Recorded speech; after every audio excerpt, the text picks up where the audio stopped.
So I'm about to pack up from being at the coffee shop, but I'm sitting here thinking how under leveraged leaders and aspiring leaders are, meaning that they leave so much.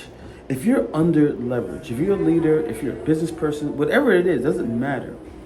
You leave so much, what I call this attention currency on the table. So, because attention is the most scarce resources. I mean, you have time. Time is a scarce resource, but right underneath time is attention. And I'm learning through this vlog process is like simple mundane things like going on a hike with my family. I could have went on a hike with my family, and not documented that process.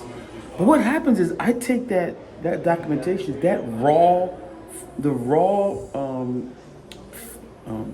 videos that I take, that's stored on my phone.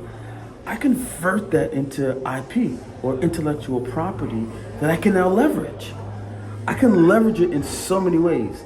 So the first leverage is I take that IP, I take the raw form, I produce an episode, and then I license it to YouTube.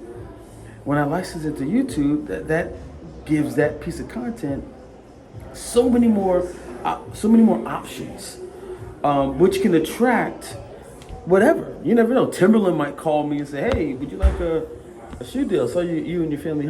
So the bottom line is this: moving forward, you have to get more leveraged. You don't have to start a vlog, but a skill like writing, vlogging, or YouTubing, these are high value skills to pair with whatever you're doing. So if you're in let's say the tech industry, if you're in the tech industry as a whatever it may be, if you pair that with writing in some form or even video, text or video, and you do that consistently, you begin to build leverage. I like vlogging. They say a picture is 1,000 words, so a video is 1,000,000 words. And if you compound that and you stack that up, I'm telling you, the leverage that you can create is unbelievable. I was just a few episodes ago, I was talking about how I met someone who owns a daycare facility, pre-K facility, and I was telling him he's about to franchise the concept. I was telling him like, yo, you need to document.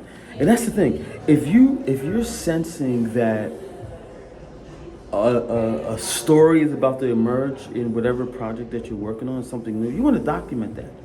You want to document the whole process. Because even if no one watches it, what you do is you have this library of digital assets that you can have. You can archive 10, 20, 30, 40. When you die, you have permanence. And that's another thing.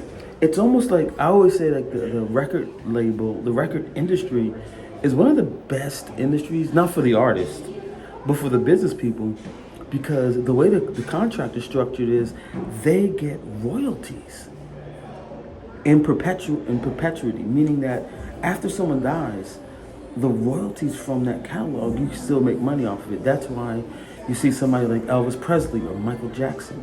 The royalties they get afterwards, they're worth more dead than alive because of that royalty system. Now there's a whole nother conversation if it's outdated about. I'm not getting into that. But YouTube, I was just reading the terms and services yesterday, and YouTube has that same type of royalty system that's set up. That's how you see people, not everybody does it, but this exponential growth. And so it's a rev share. I say all that to say, you should really, really, really be thinking about how you want to create more leverage. I personally recommend vlogging, and I know there's some psychological things you have to get over, like I had to do in order to get to this place. Because because I'm going on 100 days in a row. And what has been accomplished in that little bit of time is it collapses time and space. Because now everything is now in play. All the mundane things that you would not even think about becomes in play. And just from a fulfillment standpoint, it's weird. It just gives me this sense of permanence. It gives me a sense of permanence. And usually impermanence means like you're gonna be like an eternal feeling. You're gonna be here forever. And I think every human being wants that feeling of permanence.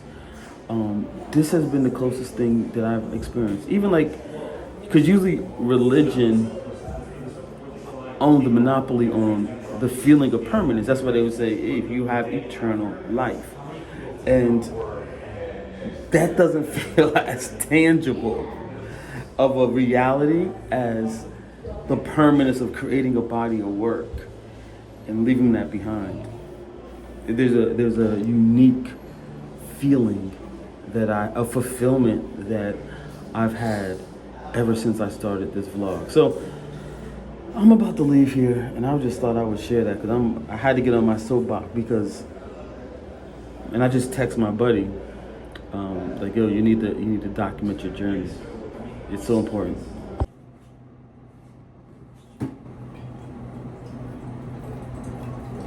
Yeah, so I just got to the office. It's crazy hot outside, so I need to fill up. I have to hydrate more. Cause it's crazy hot out there. The humidity's pretty. I think we even got a advisory, a watch for humidity. So definitely gotta hydrate the body, because you can't be walking out there not hydrated. So I just opened some mail. I usually never get mail here, so I was thinking, what am I doing getting mail at the office? I get mail. I rarely get mail. Let me put it that way. I rarely get mail here, but I opened this up. It was from the city here. And it was a check. These are always welcome. This is for the Juneteenth celebration.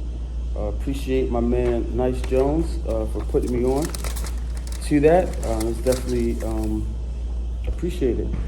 You know, things like that. You know, things like this brightens your day up. You know, every little you got to celebrate, even the small wins. You know, so getting that that check just for voicing your opinion. Again, this is what I'm saying. Leverage. Like I said, I don't script these things. I didn't know I was going to walk into this. But create leverage. I'm telling you. I'm back in my research bag. And have some really interesting conversation. Talked to another guy. Asked him how much his valuation is. He was like $50 million. You know, that's what I'm looking for, $50 million. I was like, okay. And we talked about it, and we're gonna have another call, hopefully. And not that I'm gonna acquire it, I should say. But what I am saying is, from a research perspective, I'm gonna go through with him as much as he will allow me to understand his business model, his transition plan. That's the big thing I'm looking for. What's his succession plan, and see what gaps he has in that, because that's one of the toughest things that I'm learning here is that a lot of these entrepreneurs are building up their businesses over decades. They don't have family members or trusted employees that can help them transition out of it in a way that makes sense. Which reminds me of another call. The guy said he had a company, sold the company, and the company that acquired them, he had to work for them. So he was a part of the corporate machine. And he said he had the worst experience. So he bought the company back, and now he's retooling it with the succession plan. So pretty much learning from his mistakes, doing things very different than he did the first time. So again, this is like all data points that I'm going to continue to share with you, so that you kind of hear the process. And it also allows for me to go back and watch the tapes to see, how this all shapes up. But this is good. This is really good.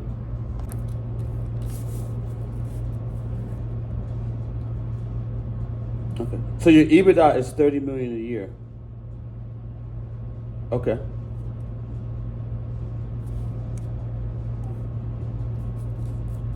Mm-hmm.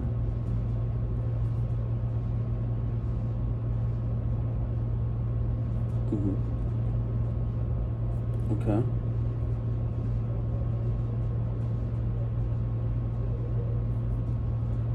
Mm-hmm. Okay, I see.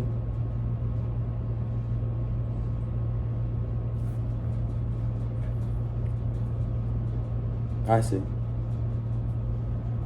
It's that time of the night.